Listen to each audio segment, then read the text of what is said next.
Tuesday night, the Champions League is back, and it is a massive opportunity for Arsenal to rectify what happened in the first game of the group stage away from home in a loss against Dynamo Zagreb. Now, this Tuesday, we've got Olympiakos at home. Won't be an easy game, but we've just beaten Spurs 2-1 away from home. Had a great 5-2 win against Leicester at the King Power Stadium at the weekend, and this is a perfect chance to get a hat-trick of victories under our belt heading into a massive game this coming Sunday against Manchester United at home. We need 3 wins on the bounce to really give us some confidence to rejuvenate our season and hopefully get 3 points against Manchester United. But the Champions League at the moment is the priority, considering that we didn't start off in the right manner. We've got a very difficult couple of games coming up against Bayern Munich later on in the group, and it's games at home to the likes of Olympiakos where we need to be racking up the points. Dynamo Zagreb away is a game that we really should have won, and this would have put us 6 points on the board, but unfortunately it does look like we can only get a maximum of 3 points from these 2 games, considering I won't mention it again how poorly things went away in Croatia. But Zagreb have got a tough game against Bayern Munich, so if Bayern are able to get a victory over Zagreb and we're able to beat Olympiakos by a significant amount of goals, that'll put us in quite a good position in the group, potentially could boost us up to second.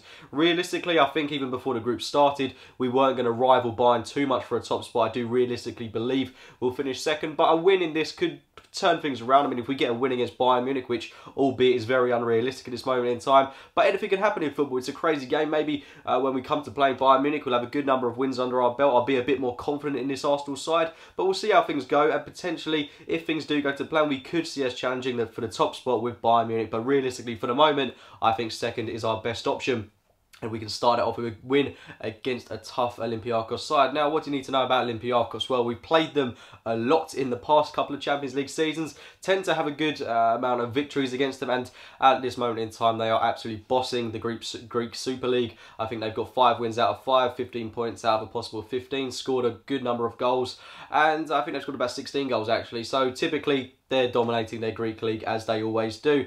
So they're going to go into the game high on confidence. They've not really got anything to lose. They'll probably believe that they can get a victory from this game, considering how we played against Dynamo Zagreb. I hate that I keep bringing that up, but I mean, Olympiakos will be looking for a reason to upset us in this game, and we can't give them a reason to do that. I'm expecting us to go out with a full strength top side. I don't want us rotating like in the way that we did against Dynamo Zagreb. I hope we play our full strength team. One issue that we've got at the moment is that Coquelin, do we risk him or not? I think he's coming back into the team. He did train with the side for a couple of days now, but is he a player that's worth risking, considering the number of games that we've got coming up against the likes of Manchester United, etc.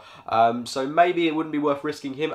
One thing I would like to see possibly is Callum Chambers starting our central defensive midfield role. We are without Mikel Arteta and Matthew Flamley, so that's a bit of a blow to us in that area. But let's look at the positives. This is a chance for Chambers to be a kind of Kurt Zuma for us, playing that role in central defensive midfield, and maybe he'll do a job there. It remains to be seen. He could be god-awful there. We don't know until we try, but I think it will give us a little bit more defensive stability than, say, playing a pivot of Santi Cazorla and Aaron Ramsey. Olivier Giroud suspended for the game. I don't think we're going to miss him too much. I think he didn't have much of an impact in the game in Croatia. I'd expect Walker to start up top, who had a great impact off the bench, got a goal back for us, and of course got the goal at the weekend, put in a fantastic performance. He's high on confidence. I think it's 12 goals in 13 starts for Walcott now, which is absolutely phenomenal. So, of course, for me, he's got to be starting this game, keep up this good run of form, and just continuously play him in that striking role. Give him his confidence, the absolute world of good. But aside from that, I'd pretty much go with an unchanged lineup that played against Leicester. Maybe play Oxlade-Chamberlain ahead of Aaron Ramsey on that right-hand side, so maybe a Chambers, Santi Cazorla pivot.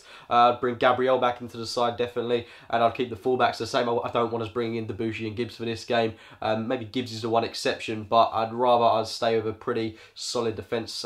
Maybe I wouldn't have a problem with Mertesacker starting the game, but apart from that, I'd like to see us start a very strong team, one that can put at least 2 or 3. I'd love us to smash Olympiakos by about 4 or 5 goals still. I really don't think that'll happen, but a 3-0 win, I think, is exactly what we need going into a tough game against United, just to give us some confidence. That would have, if we get a 3-0 win, that would be like 8 goals in 2 games if you include the Tottenham game, 10 goals in 3 games. So that would do us the world of good, considering we haven't been scoring that much at the opening stages of the season. If Alexis Sanchez can get a few more goals, potentially could be a very good game for Arsenal, but I'm not taking anything for granted just yet. It could all go horribly wrong, but fingers crossed it'll be 3 points heading our way in the Champions League group stage. Really get us off the mark is exactly what we need, and like I say, one eye on that United game, so hopefully it'll be a big win to Arsenal. But anyway, those were my thoughts and what I want to see regarding the team lineup going into the game on Tuesday night. Is I'm really looking forward to this Champions League game. I always enjoy Champions League nights at the Emirates Stadium. But let me know your team lineups in the comments box below. Like the video if you have enjoyed it, subscribe to Arsenal Fan TV, and please please do check out my